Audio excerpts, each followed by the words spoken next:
Artificial intelligence के इस दौर में फर्जी वीडियो और फर्जी तस्वीरों ने सियासी भूचाल मचा रखा है। पिछले कुछ सालों में पीएम मोदी से लेकर गृह मंत्री अमित शाह तक के डीप फेक वीडियो सामने आ चुके हैं। समाजवादी पार्टी अध्यक्ष अखिलेश टोटी चोर वाले मामले को लेकर भी कुछ ऐसा ही खुलासा हुआ है।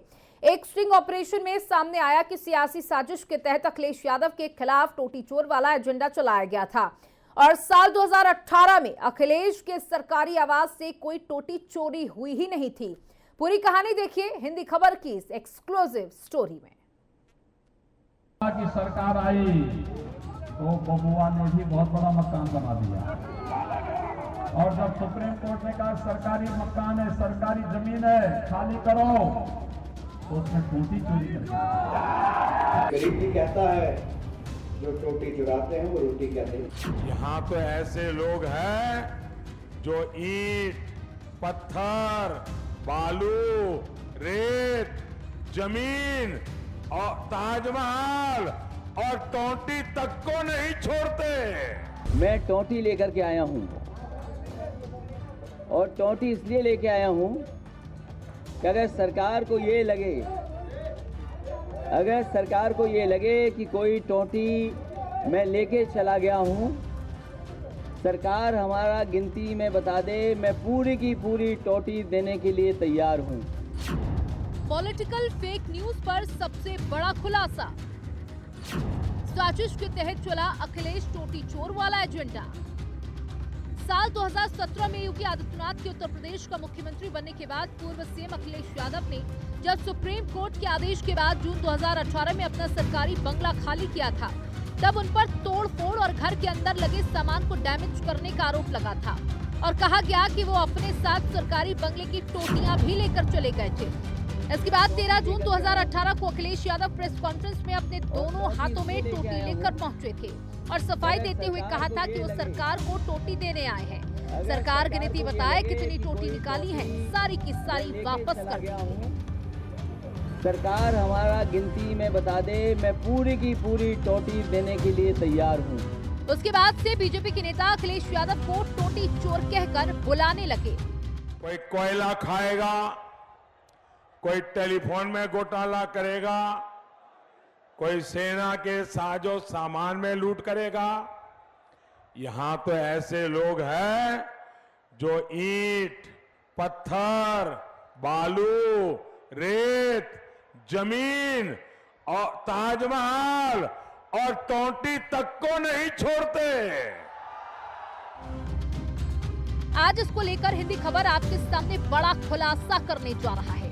आपको बताएंगे कि कैसे पॉलिटिकल पीआर का काम करने वाली 20 स्पार्क जैसी कंपनियों ने साजिश के तहत अखिलेश यादव को टोटी चोर वाले एजेंडे को सेट किया और उसे सोशल मीडिया में इतना वायरल करवा दिया कि उसके बाद हर किसी की जुबान पर अखिलेश टोटी चोर पहुंच गया। पूरी कहानी आपको बताएंगे, लेकिन उससे पहले साल 2018 का अखिलेश का वो बयान आपको सुना दें जिसमें उन्होंने टोटी चोर वाले आरोपों पर सफाई दी थी। मैं टोटी लेकर के आया हूँ और टोटी इसलिए लेके आया हूँ कि अगर सरकार को ये लगे कि कोई टोटी मैं लेके चला गया हूँ, सरकार हमारा गिनती में बता दे, मैं पूरी की पूरी टोटी देने के लिए तैयार हूँ। फिर आपने मेरा घर तो दिखाया, आपको जानना चाहिए और इस बात की जानकारी होनी चाहिए आपको। मैं जानता हूं आपको पता है आपके पहले वहां कौन ऐसा था जो गया था। कोई अफीमची तो नहीं था, कोई गंजेड़ी तो नहीं गया था, कहीं उसकी वो हरकत हुई हो। आपसे पहले कौन पहुंचा? क्या मुख्यमंत्री के ओएसडी अभिषेक गए थे कि नहीं गए थे? और एक मृत्युंजय नारायण आईएएस इनोवा गाड़ी में गए थे कि नहीं गए थे? ये ओएसडी अभिषेक गए थे, वहां पर अपने हाथ में मोबाइल लेकर के गए थे, वो भी रिकॉर्डिंग कर रहे थे। एक स्ट्रिंग ऑपरेशन में टेक क्यूआरटी प्राइवेट लिमिटेड के आकाश श्रीवास्तव ने खुलासा किया है कि अखिलेश ने जो सरकारी बंगले को खाली किया था वहां से कोई टोटी चोरी हुई ही नहीं, बल्कि बीजेपी आईटी सेल ने फेक न्यूज फैलाकर इस तरह का एजेंडा सेट कर दिया कि हर तरफ अखिलेश टोटी चोर की चर्चा होने लगी। आकाश श्रीवास्तव ने बताया कि टोटी चोरी नहीं हुई थी। अखिलेश क्यों टोटी चुराएंगे? जो एम्प्लॉय थे उन्होंने निकालकर इधर उधर रख दी। उठा पटक को टोटी चोर बना दिया था अपने हिसाब से। बीजेपी के आईटी सेल में मौजूद अभिषेक कौशिक ने ये सब किया था। अखिलेश टोटी चोर वाली घटना अभिषेक कौशिक की देन थी। इसमें कथित तौर पर सीएम योगी की एक तत्कालीन ओएसडी अभिषेक कौशिक का नाम सामने आया था।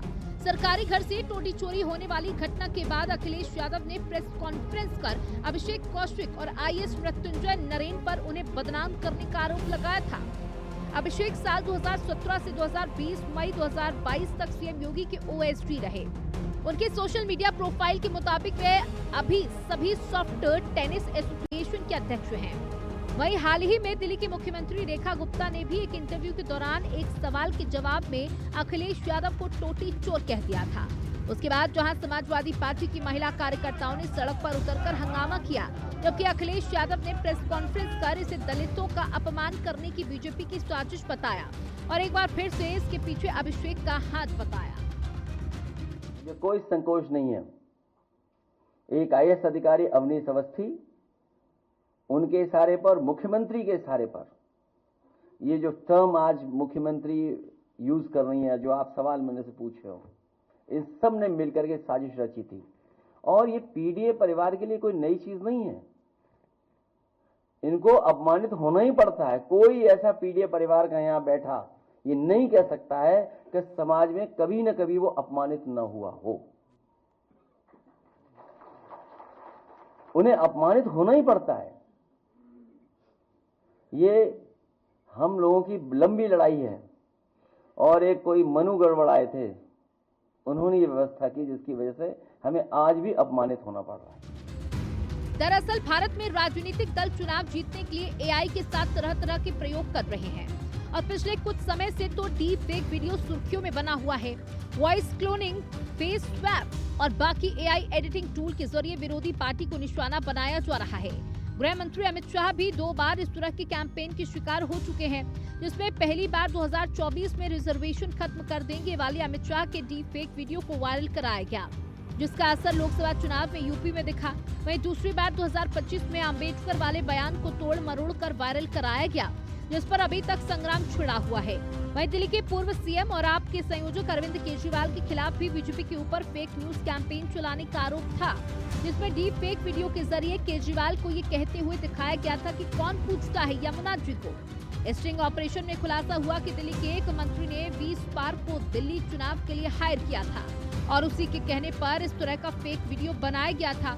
पड़ताल में इसके अलावा और भी कई खुलासे हुए हैं और पता चला कि कैसे पूरी प्लानिंग के तहत विरोधी पार्टी को बदनाम करने के लिए इस फेक एजेंडे को चलाया जाता है। टारगेटेड पर्सन या पार्टी के खिलाफ नैरेटिव गढ़ा जाता है। किसी सही सूचना को आधार बनाकर झूठी कहानी तैयार कर देते हैं। किसी का चेहरा हटाकर मॉर्फ फोटो और वीडियो लगा दिया जाता है। स्टेटमेंट में सिर्फ वो पार्ट किया जाता है जिससे पूरी बात का मतलब बदल जाता है। तैयार कंटेंट वीपीएन के जरिए विदेश में बैठे लोग सोशल मीडिया पर पोस्ट करते हैं। इसके लिए ऐसे समय चुना जाता है जब उससे ज्यादा नुकसान हो। जैसे लीडर या पार्टी के मामलों में चुनाव से बिल्कुल पहले ऐसे मैसेज सर्कुलेट किए जाते हैं। एवरमोर जैसी एजेंसियां या कंटेंट ऑस्ट्रेलिया और कनाडा के विदेशी सर्वर से अपलोड करती है। वे स्पार्क यही काम यूपी के कानपुर और बिहार के गोपालगंज से करती है। क्रोड रैप के लिए ये काम नाइजीरिया में बैठे फ्रीलांसर करते हैं। आपको बता दें कि भारत में मॉर्फ वीडियो बनाना कानूनी अपराध है। अगर आप मॉर्फ वीडियो बनाते हैं तो ये बीएनएस के तहत क्राइम है, क्योंकि इसके जरिए आप झूठा इलेक्ट्रॉनिक रिकॉर्ड बना रहे हैं। अगर उसका मकसद लोगों को ट्वीट करना, फ्रॉड करना, तो 7 साल की सजा हो सकती है। अगर किसी व्यक्ति की छवि को नकारात्मक रूप से प्रभावित करना और तो 3 साल की सजा। लेकिन उसके बावजूद डीप फेक का मामला थमता नहीं नजर आ रहा। फेक न्यूज की ये इंडस्ट्री इतनी खतरनाक हो चुकी है और ताकतवर भी कि देश के गृह मंत्री, रक्षा मंत्री, नेता विपक्ष और एक्स चीफ मिनिस्टर जैसे लोग इसके विक्टिम हैं।